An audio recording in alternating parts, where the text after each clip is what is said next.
राष्ट्रीय योगा दिवस अजमेर विश्वविद्यालय महर्षि दयानंद सरस्वती का ये प्रांगण, जिसमें इस योगा कार्यक्रम के न केवल आप साक्षी हैं बल्कि सहभागी हैं, वहां से उठी हुई तरंगें यूएनओ में आयोजित हो रही 180 देशों के प्रतिनिधियों के साथ भारत जो योग को अंतर्राष्ट्रीय स्तर पर स्थापित करने में सक्षम हुआ है, उसकी तरंगों के साथ समाहित हो रही है। इसलिए आप सभी को बहुत बहुत बधाई। योग एक ऐसा कार्यक्रम है, वैसे आप साल भर में कई दिन मनाते हैं, दिवस मनाते हैं। कभी पर्यावरण दिवस, कभी कोई पक्षी दिवस, कभी महिला दिवस, कभी जो कमजोर लोग हैं उनके दिवस। लेकिन उसमें जो पार्टिसिपेशन होता है और जो योगा में पार्टिसिपेशन होता है, दोनों में अंतर लगता है। योग में जो लोग आते हैं वो लगता है कि अंदर से आकर्षित होकर के, अंदर से उनका मन करता है कि हम इस कार्यक्रम में जाएं, और जब यहां से जाते हैं तो उनको एक बहुत अच्छी अनुभूति होती है। शायद किसी कार्यक्रम की यही सबसे बड़ी सफलता है कि जब तक आप उससे मन से नहीं जुड़ते हैं तब तक आनंद नहीं आता है।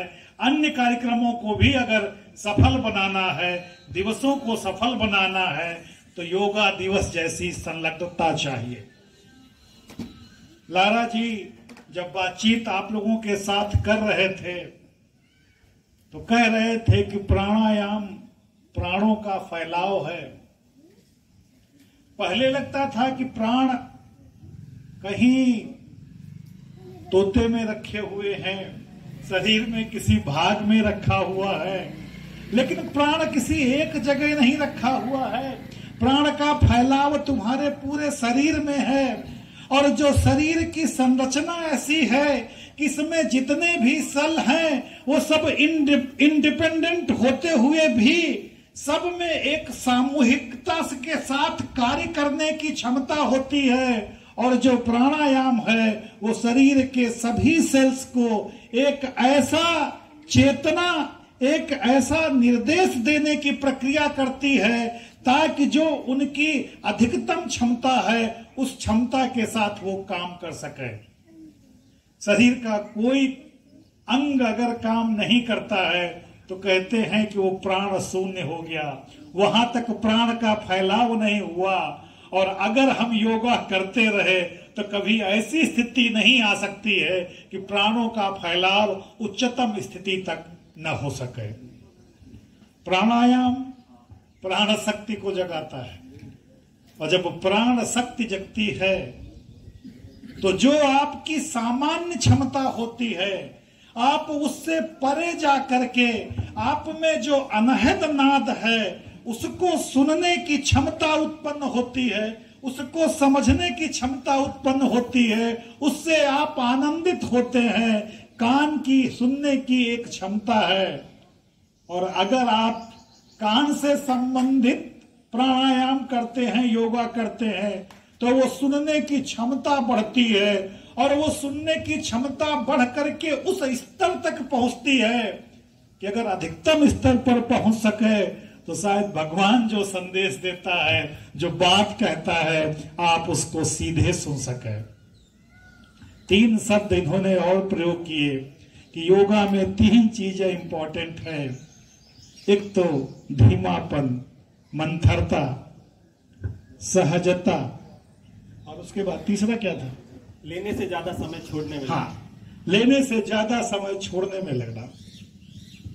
दुनिया का कॉम्प्लिकेटेड से कॉम्प्लिकेटेड इशू हो, ये तीनों साइंस के सिद्धांत हैं।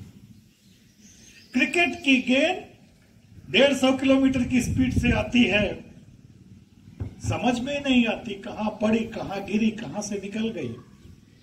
लेकिन जब सहजता और मंथरता का आप सिद्धांत लगाते हैं उसको स्लो मोशन में देखते हैं तो आपको हर चीज दिखाई पड़ती है कि गेंद किस एंगल से गिरी, कैसे मुड़ी, कैसे चली, हर चीज छोटी छोटी चीज दिखाई पड़ती है। योगा भी उसी तरीके से जब सहजता और मंथरता का सिद्धांत आपके शरीर पर लगाता है तो आप उन संचालनों को भी समझने में सक्षम होते हैं जो हमको दिखाई ही नहीं पड़ते, जो हमारी समझ में नहीं आते। हमें लगता है कि बस ये ऐसे ही होता रहता है। मैं ज्यादा कुछ न कह करके खाली इतने कहना चाहूंगा कि योग हमारा जीवन दर्शन है, योग हमारे रोम रोम में बसा हुआ है। और आप में से जो अधिकांश लोग यहाँ बैठे हैं निश्चित रूप से योग करते भी होंगे, आनंदित भी होते होंगे। बच्चों ने जो कार्यक्रम यहाँ पर किया उसको देख करके लगता था कि उन्होंने अपनी शारीरिक मानसिक क्षमता को उस स्तर तक बढ़ा लिया है कि जो सामान्य आदमी के लिए संभव नहीं है। आप अपनी शारीरिक मानसिक क्षमता को योग के माध्यम से उच्चतम स्तर तक बढ़ा सकें तो न खाली आप शारीरिक रूप से स्वस्थ होंगे बल्कि मानसिक रूप से भी इतने स्वस्थ होंगे कि दुनिया की कड़ी से कड़ी समस्या का आसानी से जवाब दे सकेंगे, सामना कर सकेंगे। आप सभी को योग दिवस पर बहुत बहुत बधाई।